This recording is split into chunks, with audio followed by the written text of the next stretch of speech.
Bismillahirrahmanirrahim. I'lam rahimakallahu annahu yajibu alaina ta'allumu arba'i masaila. Al-ula al-ilmu wa huwa ma'rifatullahi wa ma'rifatu nabiyhi wa ma'rifatu dinil islami bil adillati. As-thaniyatu al-amalu bihi. As-thalithatu ad-da'watu ilaihi. Ar-rabi'atu as-sabru 'alal adza fihi. Wad dalilu qauluhu ta'ala bismillahirrahmanirrahim wal asri innal insana lafi khusrin illa alladhina amanu wa 'amilus salihati wa tawassaw bil haqqi wa tawassaw bis sabr. Qala Asy-Syafi'i rahimahullahu ta'ala hadhihi as-surah law ma anzalallahu hujjatan 'ala khalqihi illa lakafatuhum. Beliau memulai dengan kata-katanya Bismillahirrahmanirrahim. Ketahuilah semoga Allah merahmatimu. Annahu yajibu alaina, bahwa kewajiban kita adalah ta'allumu arba'i masail, mempelajari 4 masalah. Al-ula, yang pertama, al-ilmu, dan ilmu adalah ma'rifatullah, mengenal Allah, ma'rifatun nabihi, mengenal nabinya, ma'rifatud dinil islam bil adillah, mengenal agama Islam beserta dalil-dalilnya. As-tsaniyatu, dan yang kedua, al-amalu bihi, beramal dengan ilmu. As-tsalitsatu, yang ketiga, ad-da'watu ilaihi, berdakwah dengan ilmu. Ar-rabi'atu, dan yang keempat, as-sabru 'alal adzafi, bersabar atas gangguan ketika berdakwah. Adapun dalilnya firman Allah Azza wa Jalla Bismillahirrahmanirrahim wal asri, demi masa, innal insana lafi khusrin, sungguh manusia di dalam kerugian.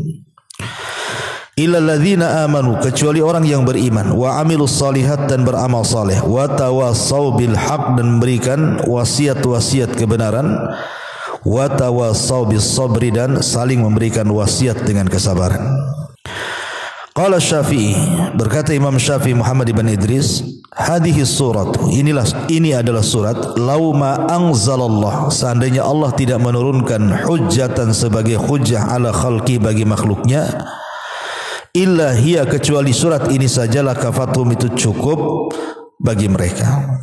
Baik, pada minggu yang lalu kita sudah menjelaskan tentang ilmu, bahwa ilmu itu adalah bagaimana caranya kita mengenal Allah, dan sudah saya jelaskan bagaimana cara mengenal nabinya dan juga agama Islam beserta dalil-dalilnya. Sampai di sini kajian kita minggu kemarin. Kemudian yang kedua, beramal dengan ilmu. Ikhwatu fiddin yang dimuliakan Allah Subhanahu wa taala, orang yang mempelajari siapa Allah, siapa Nabi, dan apa agama yang harus dilaluinya adalah jalan mudah menuju surga. Nabi mengatakan, man salaka tariqan yaltamisu fihi ilma, sahhalallahu bihi tariqan ilal jannah. Siapa yang menempuh jalan yang di situ ada ilmu yang bermanfaat. Tentu ilmu yang bermanfaat di sini adalah ilmu agama. Ilmu dunia ini berpahala kalau kita pelajari, itu bukan zat ilmunya tapi karena niatnya. Jadi orang niat ingin jadi dokter, kemudian dia berpikir kalau sudah jadi dokter ingin menolong banyak orang, disitulah letak pahalanya. Niatnya itu kalau ilmu dunia. Tapi kalau ilmu agama itu baik zatnya ataupun niatnya, dua-duanya berpahala. Makanya siapa yang meniti sebuah jalan, di situ terdapat ilmu yang bermanfaat, ilmu agama yang bermanfaat, maka Allah akan mudahkan jalannya menuju surga.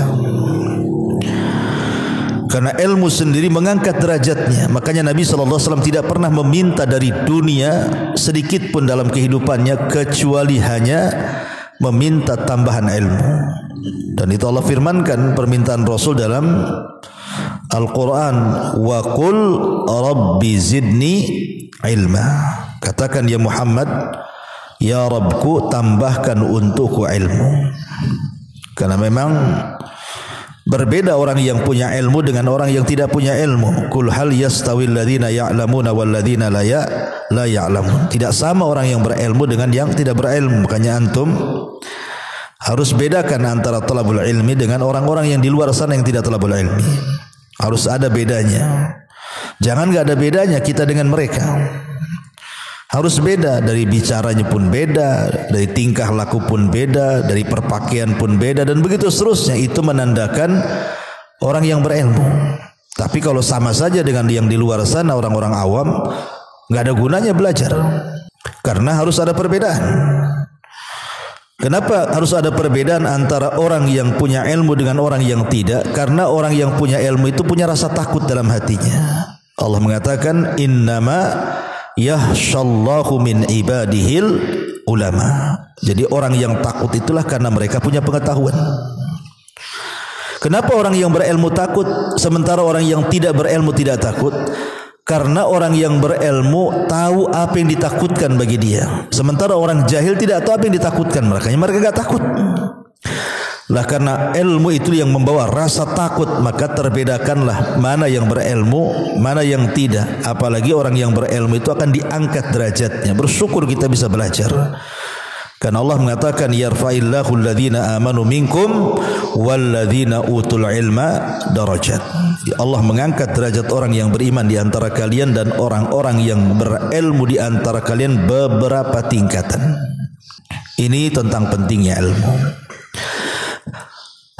Tapi apakah cukup orang itu hanya belajar? Tidak.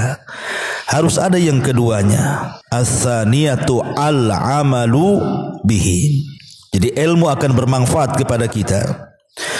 Ilmu akan memperbaiki kita yang mencarinya itu karena ada amalan. Jadi setelah kita berilmu, beramal. Karena tidak ada gunanya kalau seandainya orang berilmu tapi tidak diamalkan. Makanya Allah Subhanahu wa taala sindir orang-orang Yahudi itu. Kemudian Allah Subhanahu wa taala samakan mereka dengan keledai yang memuat kitab-kitab di atas punggungnya. Allah mengatakan, "Matsalul ladzina hummilut taurata tsumma lam yahmiluha kamatsalil himari yahmilu asfara." Allah mengatakan seperti orang-orang yang di punggungnya membawa Taurat tapi mereka tidak pernah mengamalkannya, maka itu seperti keledai yang membawa buku di atas pundaknya. Dia tidak tahu menahu soal buku itu. Lihat bagaimana Allah mempermisalkan orang yang tidak mengamalkan ilmu itu seperti keledai bawa buku. Makanya kenapa kemudian Allah Subhanahu wa taala mencela orang yang punya pengetahuan tapi tidak diamalkan. Allah Subhanahu wa taala mengatakan, atamuruna an-nasa bil birri wa tansawna anfusakum wa antum tatlunal kitaba afala ta'qilun. Apakah kalian akan memerintahkan manusia dengan kebaikan sementara kalian lupa diri kalian? Kita pandai menyuruh orang untuk berbuat baik, tapi kita sendiri tidak pernah berbuat baik. Maka Allah mengatakan, mana akal kalian? Afala ta'qilun. Enggak begitu. Kalau kita ingin mengajak manusia kepada kebaikan, maka dalam waktu yang sama kita pun harus melakukan kebaikan, supaya yang didakwahkan kepada orang tidak jadi celak jadi orang itu. Ah, dia saja enggak sholat kok nyuruh saya sholat. Nanti kan itu susah kalau kayak gini, ya, enggak diterima dakwahnya. Makanya kenapa kemudian Allah Subhanahu wa taala ketika menceritakan di zaman Bani Israel ada orang namanya Bal'am ibn Ba'urah. Bal'am ibnu Ba'urah, dan itu dikisahkan dalam surah Al-A'raf ayat 176 atau 175 sampai 176. Ketika Allah Subhanahu wa taala mengatakan, "Watlu 'alaihim naba'al ladzina ataina." Watlu 'alaihim. Watlu 'alaihim artinya bacakan kepada mereka wahai Muhammad tentang kisah orang-orang yang kami beri ayatina, pengetahuan dari kekuasaan kami. Dahulu ada namanya Bal'am ibn Ba'ura, itu diberikan kecerdasan oleh Allah. Si Bal'am ini Allah berikan, bahkan dia menguasai Ismul A'zam, nama Allah yang agung. Kalau berdoa itu mustajab. Tapi apa yang terjadi? Fansalakha minha, tiba-tiba insalah si Bal'am ini. Insalah itu seperti ular mengganti kulit, itu disebut insalah dalam bahasa Arab. Artinya Bal'am ini yang tadinya orangnya soleh, ulama, ahli ibadah, tiba-tiba kemudian ditinggalkan itu semuanya. Keulamaannya ditanggalkan, ibadahnya ditanggalkan, kesolehannya ditanggalkan, seperti ular mengganti kulit. Apa yang terjadi? Fansalakha minha fa'atba'ahu syaitan. Syaitan pun ikut dia, bukan si Bal'am ikut setan, setan yang ikut dia. Fakana minal ghawin, dan dia termasuk orang yang sesat. Walau syi'na la rafa'nahu biha. Si Bal'am ini kalau dia tetap mempertahankan ilmunya, pengetahuan ibadahnya, tentu Allah akan angkat derajatnya. Tetapi apa? Walakinnahu akhlada ilal ardi wattaba'a hawa. Tapi dia lebih memilih dunia dan mengikuti hawa nafsunya. Famathaluhu, maka permisalannya kamathalil kalbi, seperti anjing. In tahmil alaihi yalhath au tatruku yalhas. Kau halau atau kau biarkan, tetap saja anjing itu menjelur lidah. Artinya kau nasihati tetap dinasihati ataupun tidak, ya tetap aja kayak gitu dia, karena sudah mengikuti hawa nafsu dan cinta dunia. Dzalika matsalul ladzina kadzdzabu biayatina, dzalika matsalul qaumil ladzina kadzdzabu biayatina faqsusil qasasa la'allahum yatafakkarun. Maka yang demikian itu seperti permisalan orang yang mendustakan ayat-ayat kami. Ceritakan kisah ini kepada manusia agar mereka berpikir. Jadi begini kisahnya Bal'am ini, biar antum paham. Di zaman Bani Israel, ketika Nabi Musa itu berhasil menyelamatkan Bani Israel dari perbudakan Fir'aun dan berhasil menyeberangi Laut Merah, kemudian Fir'aun ditenggelamkan. Perjalanan Musa ke tanah perjanjian dengan Bani Israel kan cukup jauh itu, karena dari Mesir ke Palestina dengan berjalan kaki ini cukup lama. Apalagi rute perjalanan tak tahu pula kemana kan, meraba-raba. Sampailah kemudian Nabi Musa dengan Bani Israel itu di ujung Bukit Husban. Jadi ada Bukit Husban itu memanjang di sini. Lah, Nabi Musa itu sampai di sini, di ujung Bukit Husban di sini dengan Bani Israel. Lah, di ujung sini ini ada kerajaan. Ya, ada kerajaan di mana Bal'am hidup di situ. Lah, ketika kemudian kerajaan ini mendengar bahwa akan lewat kepada mereka Musa dan pasukannya dan Bani Israel, para raja, para pembesar itu takut kalau seandainya mereka datang untuk menjajah. Akhirnya kemudian para pembesar di kerajaan itu mendatangi Bal'am, karena Bal'am ini dikenal ulama. Kalau berdoa itu mustajab dan dia menguasai Ismul A'zam. Mereka mengatakan, ya Bal'am, kamu sudah tahu Musa dan pasukannya akan sampai kemari. Pasti dia akan mengusir kita di sini. Sebaiknya berdoalah kau kepada Allah agar Allah hancurkan Musa dan kaumnya. Bal'am marah dan mengatakan, wahai hakum, celaka engkau. Gak mungkin saya mendoakan seorang nabi. Siapa aku dan siapa dia? Tapi karena setiap hari para pembesar datang kepada Bal'am, ngasih hadiah, ngasih uang, ngasih jabatan, ngasih, lama-lama luntur. Dia lupa bahwa Musa seorang nabi. Akhirnya dia terima tuh lamarannya dengan upah sekian-sekian dari dunia dan mengikuti hawa nafsunya. Dia pun mulai berdoa untuk kehancuran Nabi Musa. Tetapi Allah tidak izinkan, tidak mungkinlah Nabi didoakan celaka. Akhirnya ketika setiap kali berdoa kepleset-pleset lidahnya, tidak bisa ngomong, salah ngomong terus. Sehingga kemudian para pejabat di situ mengatakan, ya Bal'am, kenapa kau mendoakan kecelakaan kepada kami? Harusnya kau mendoakan kecelakaan untuk Musa dan Bani Israel. Kata Bal'am, tidak tahu, lidahku kepleset katanya. Dari sinilah Bal'am doanya sudah tidak dikabulkan. Dia merasa sudah khasirat dunia wal akhirah. Dunia sudah habis, akhirat dah habis. Tapi Bal'am tidak habis akal, dia mengatakan gini saja, kirimlah wanita-wanita terbaik kalian, kemudian pura-pura berjualan. Nanti sampai di pasukan Bani Israel, carilah murid-murid Musa terbaik, goda dia, berzinahlah dengan dia. Itu cukup menghancurkan mereka. Akhirnya kemudian dikirim betul wanita-wanita cantik didandani, pura-pura jualan kepada Bani Israel itu. Rupanya betul ada salah satu murid Nabi Musa tertarik dengan wanita itu. Salah satu wanita dari kerajaan itu. Akhirnya berzinahlah. Ketika berzina, apa yang terjadi? Turun azab. Penyakit taun di mana-mana. Banyak yang mati. Sehingga orang-orang berakal yang ada di tengah-tengah Nabi Musa ini mencari sebab kenapa Allah turunkan azab ini. Ada apa? Pasti ada masalah. Akhirnya kemudian mereka pun melapor kepada Nabi Musa. Kata Musa, pasti ada orang bermaksiat di sini. Cari dia. Aku dicari-cari ketemu. Rupanya murid pilihan Nabi Musa sedang berzina dalam tendanya. Langsung datang, setelah ketahuan ditusuk kemudian oleh tombak dari punggung si laki-laki sampai tembus kepada punggung si perempuan itu. Kemudian dibawa keluar tenda, kemudian diangkat ke langit dan mengatakan, beginilah ya Rabb hukuman bagi orang-orang yang bermaksiat kepadamu. Setelah kejadian itu diangkatlah penyakit taun tadi. Makanya Allah Subhanahu wa taala turunkan surah Al-A'raf ayat 175 ini, cerita soal Bal'am. Coba bayangkan. Akhirnya ketika taun ini diangkat, Bal'am pun sudah tidak bisa apa-apa karena semua cara dia sudah gagal. Allah sudah mengutuk Bal'am ini. Makanya kemudian Bal'am su'ul khatimah, dia buruk kematiannya. Dan Allah Subhanahu wa taala permisalkan seperti anjing yang kalau dihalau pun tetap menjulurkan lidahnya, dibiarkan pun menjulurkan lidahnya. Itulah gambaran orang yang sudah terlampau cinta dunia dan ikut hawa nafsu, dinasihati tidak akan mempan dia. Karena dia lebih memilih kesesatan dibandingkan kebaikan. Itulah orang yang punya pengetahuan tapi tidak mengamalkan, seperti Bal'am. Ya.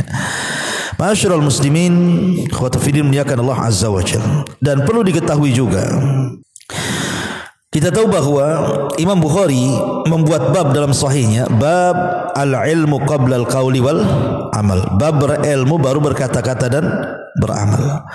Artinya setelah kemudian kita memiliki pengetahuan, maka kita amalkan pengetahuan itu dalam bentuk kaul. Kaul itu maksudnya ucapan. Mungkin dengan cara apa? Dengan cara baca Quran, berzikir, mengajak manusia, berdakwah, macam-macam. Ataupun perbuatan, salat, puasa, zakat, haji, dan begitu seterusnya. Ya.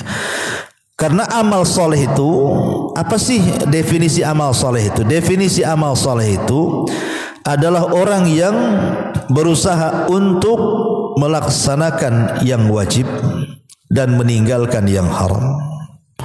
Kalau dia mau menambah dengan yang sunnah dan meninggalkan yang makruh, itu lebih baik lagi. Jadi amal soleh itu adalah melaksanakan kewajiban, salat, puasa, zakat, haji, dan kewajiban-kewajiban yang lainnya. Anak berbuat baik kepada orang tua, suami, istri punya hak kewajiban masing-masing. Pokoknya amal soleh itu artinya melaksanakan kewajiban dan meninggalkan yang haram, atau menambah dengan mengerjakan yang sunnah dan meninggalkan yang makruh. Itu disebut amal soleh. Atau dengan kata lain, secara singkat, amal soleh itu adalah orang yang melakukan hubung baik dengan Allah yang disebut dengan hablum minallah, dan orang yang melaksanakan hubung baik dengan manusia yang disebut dengan hablum minan nas. Jadi orang kalau melaksanakan hak-hak yang Allah perintahkan kepada kita, kemudian juga melaksanakan hak-hak sesama kita manusia, maka orang itu disebut soleh. Sudah beramal dengan amal soleh. Ya. Taib. Kemudian setelah kita berilmu kemudian beramal, apalagi yang harus kita lakukan? Ad-da'watu ilallah. Berdakwah kepada Allah Subhanahu wa taala. Dakwah ini macam-macam. Yang namanya dakwah itu kan bisa dengan perbuatan, bisa dengan tulisan, dengan catatan, bisa dengan ucapan. Dakwah ini macam-macam. Ya, semua bisa dijadikan wasilah berdakwah. Nabi sallallahu alaihi wasallam atau Mu'adz bin Jabal radhiyallahu anhu mengatakan, "Ta'allamu ma syi'tum falan yanfa'akumullahu bil ilmi hatta ta'malu." Kata Mu'adz, belajarlah kalian, tapi Allah tidak akan menganggap manfaat ilmu kalian kecuali kalian beramal dengan ilmu itu. Kemudian Yahya ibn Mu'adz mengatakan, al-ilmu wal amalu qarinani la yanfa ahaduhuma illa bisahibihi. ilmu dan amal itu dua kawan yang tidak mungkin mendatangkan manfaat kecuali harus dibarengkan dua-duanya. Jadi ilmu dan amal itu sebuah kawan, tidak bisa dipisahkan. Sebab kalau dipisahkan tidak akan manfaat salah satu dari keduanya. Ilmu saja tanpa beramal sesat. Beramal saja tanpa ilmu sesat. Ya, dua-duanya sesat. Makanya ketika Allah Subhanahu wa taala mencela orang-orang Yahudi, sebutannya apa? Al-maghdhub. Ketika Allah mencela orang-orang Nasrani, sebutannya apa? Adh-dhallin, ghairil maghdubi alaihim waladh-dhallin. Maghdhub itu Yahudi. Kenapa disebut maghdhub, dilaknat? Karena Yahudi punya ilmu tak mau beramal. Kenapa orang Nasrani disebut dhalin, sesat? Karena tak punya ilmu, rajin pula beramal. Maka kita ini ummatan wasat, umat yang tengah-tengah, berilmu dan juga beramal. Karena Yahudi berilmu tanpa amal, Nasrani beramal tanpa ilmu, Islam berilmu dan beramal. Jadi amal itu penting. Baru setelah itu berdakwah. Dakwah ini sebagai pelengkap. Karena di sini kan ada 4 sifat kan yang disebutkan oleh pengarang. 1, ilmu, amal, dakwah, sabar. Yang 2, ilmu dan amal memperbaiki kita. Yang 2 terakhir, dakwah dan sabar memperbaiki orang. Jadi kalau orang memiliki 4 sifat sempurna hidupnya. Kenapa? Karena dia sudah memperbaiki dirinya dengan ilmu dan perbuatan, dan dia pun memperbaiki orang dengan dakwah dan kesabaran. Berarti kalau orang punya 4 perkara ini, sempurna hidupnya. Dia sudah mendapatkan bekal terbaik untuk akhiratnya. Karena dia sendiri sudah baik, orang juga diajak baik seperti dia. Itu maksudnya ya. Maka seorang talabul ilmi harus memiliki 4 sifat. 1, ilmu dan beramal memperbaiki diri sendiri, dakwah dan sabar memperbaiki orang lain. Masyarul muslimin, ikhwatu fillah, muliakan Allah azza wa jalla. Tentu yang namanya dakwah ini tidak mudah. Dakwah ini pekerjaan para nabi, pekerjaan orang-orang saleh. Tetapi walaupun berat, kita harus melakukannya. Memang dakwah itu berat, ikhwan. Terkadang dakwah ini belum tentu orang yang kita dakwai terima.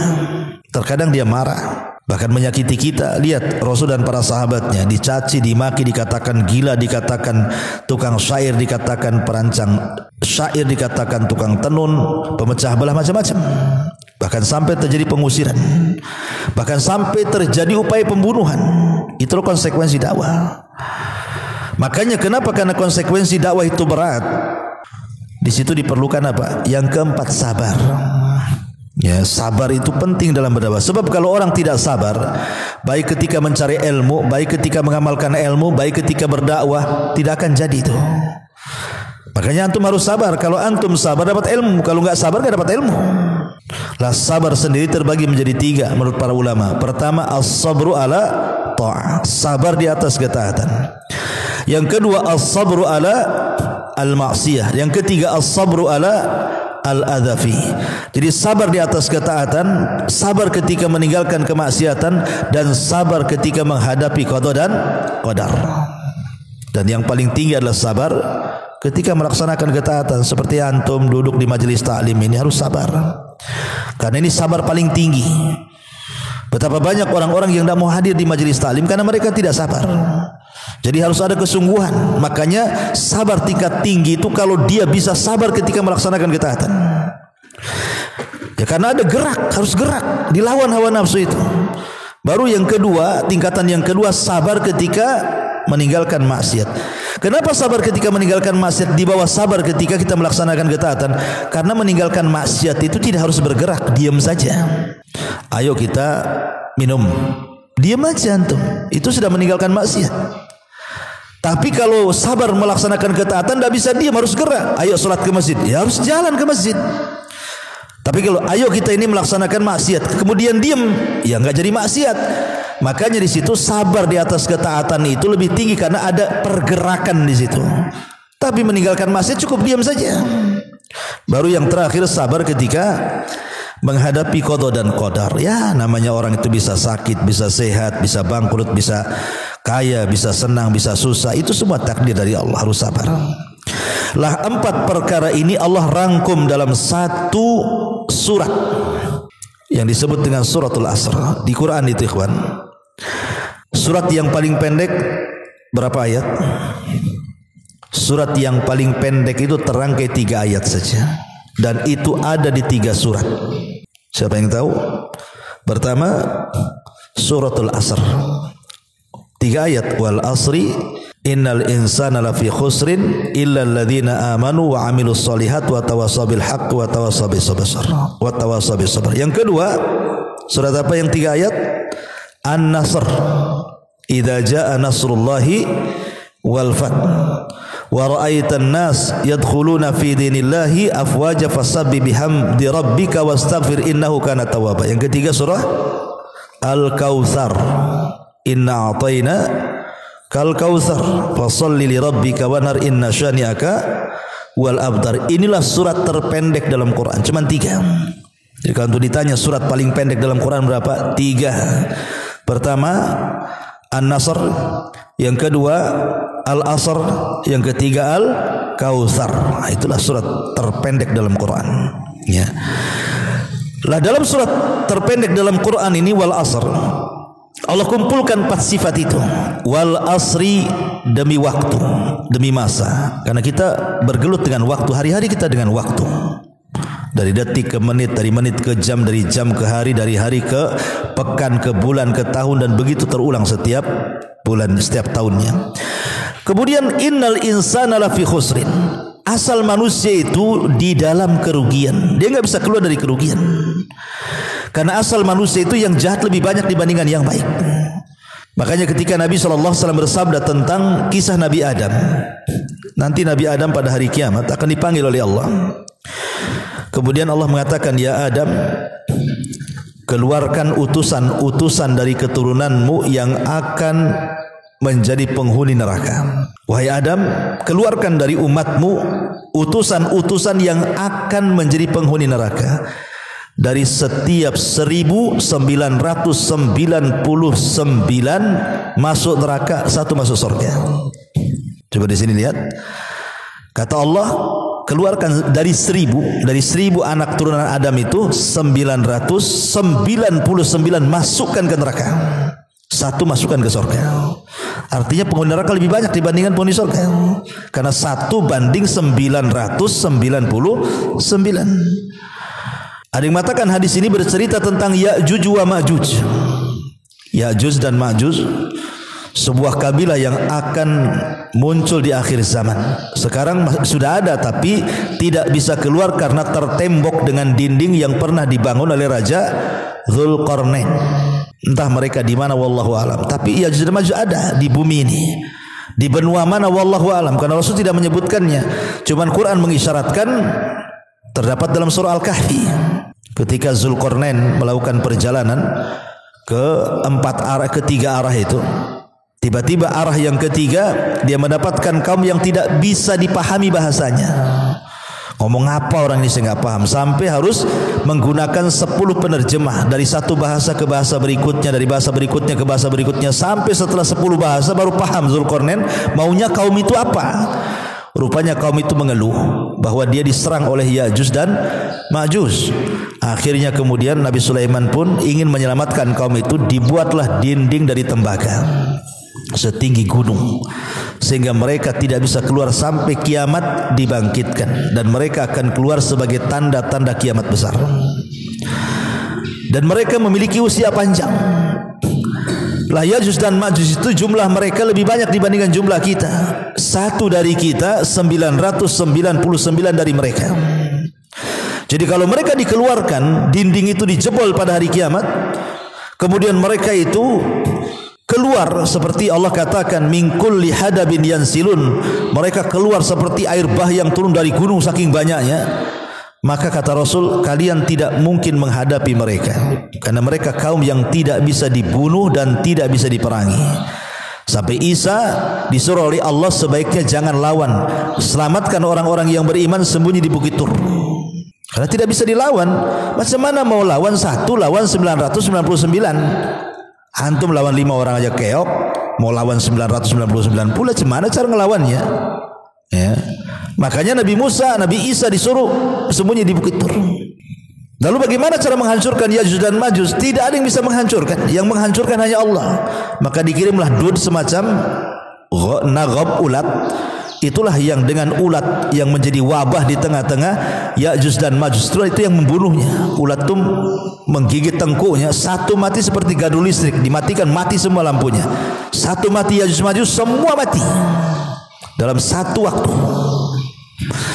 Dari sini kita tahu bahwa jumlah Ya'juj dan Ma'juj berapa? 999 lawan satu dari kita. Itu yang dimaksud hadis, ya Adam, keluarkan utusan neraka dari umatmu. Kemudian kata Adam, apakah ada dari umatku utusan neraka ya Rabb? Iya. Keluarkan dari setiap 1999 masukkan ke neraka, satu masuk surga. Dari sini menunjukkan bahwa yang penghuni neraka itu jauh lebih banyak dibandingkan penghuni surga. Makanya Allah mengatakan innal insana lafi khusrin. Manusia itu sungguh dalam kerugian. Baru Allah kecualikan di sini illal ladzina amanu, kecuali orang yang beriman. Kemudian orang-orang yang beramal saleh. Kemudian orang-orang yang berdakwah dengan cara tawasau bil haq, saling memberikan nasihat dengan kebenaran. Baru kemudian saling menasihati dengan kesabaran. Makanya Imam Syafi'i rahimahullah ta'ala mengatakan apa? Lau ma anzalallahu illa hadhihi surah lakafathum. Kalau seandainya Allah hanya menurunkan surat ini saja kepada manusia, maka cukup bagi manusia. Tapi ada yang mengatakan lafaz yang ditulis oleh Syekh Muhammad bin Abdullah dalam Ushul Salasah ketika menukilkan perkataan Imam Syafi'i, sebenarnya bukan itu lafaznya. Tapi Imam Syafi'i mengatakan lau tafakkara, seandainya mereka berfikir dengan surah Al-Asr ini, itu sudah cukup bagi mereka, karena kandungannya mencakup seluruh agama Islam. Apalagi yang kita butuhkan saat beragama kalau tidak ilmu, amal, dakwah, sabar. Itulah kesempurnaan manusia di situ. Dan kalau orang sudah mendapatkan 4 bekal ini, berarti sudah siap dia mati, karena dipastikan dia akan mendapatkan kebahagiaan di dunia dan di akhirat.